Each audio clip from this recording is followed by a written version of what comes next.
പിന്നെ ഇന്നൊരു വിളവെടുപ്പാണ് കേട്ടോ. നമ്മുടെ ഫാമിലെ മാങ്ങ പഴുത്ത് വീഴുന്നുണ്ടായിരുന്നു. അപ്പം രണ്ടെണ്ണത്തിലെ പറിച്ച് റെഡി ആയിരിക്കും, എന്നാൽ പറിച്ച് വെക്കാമെന്ന് വിചാരിച്ചു. ഇവർ നമ്മുടെ ഫാമിലെ കെയർ ടേക്കർ കേട്ടോ. ഒരു ഭാര്യയും ഭർത്താവും 2 മക്കളുമാണ് ഇവിടെ ഉള്ളത്. അതുകൊണ്ട് അവിടെ സന്തോഷം കണ്ടോ. ഇവളതൊക്കെ കയറി പറിക്കാൻ പറ്റും, കാരണം ഇവൾക്ക് വെയിറ്റ് കുറവാണ്. താഴെ ഇരുന്നും പറിക്കും. ഇതൊന്നും ഒരുപാട് ഹൈറ്റ് ആകുന്നതല്ല കേട്ടോ. നമുക്ക് 10-18 മാവുണ്ട് കേട്ടോ. എനിക്ക് ഡോഗിനെ പോലെ ഇഷ്ടമുള്ള ഒരു കാര്യമാണ് കൃഷി. നമുക്ക് പച്ചക്കറി എല്ലാം നമ്മളിവിടെ തന്നെ വിളവെടുക്കുന്നുണ്ട് കേട്ടോ. പച്ചക്കറി, പിന്നെ കപ്പ, ചേന, കാച്ചിൽ, ചേമ്പ് എല്ലാം ഉണ്ട്.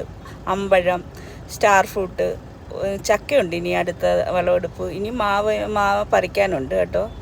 എനിക്ക് ഏറ്റവും ഇഷ്ടമുള്ള 2 കാര്യങ്ങളാണ് ഡോഗും ഇതും.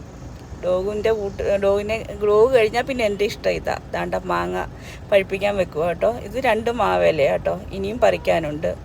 ഇതിങ്ങനെ കളറൊന്നും ആകത്തില്ല, ഇങ്ങനെ പച്ച കളർ തന്നെ ഇരിക്കത്തുള്ളൂ. ചിലതിനൊക്കെ നിറം വരത്തുള്ളൂ കേട്ടോ.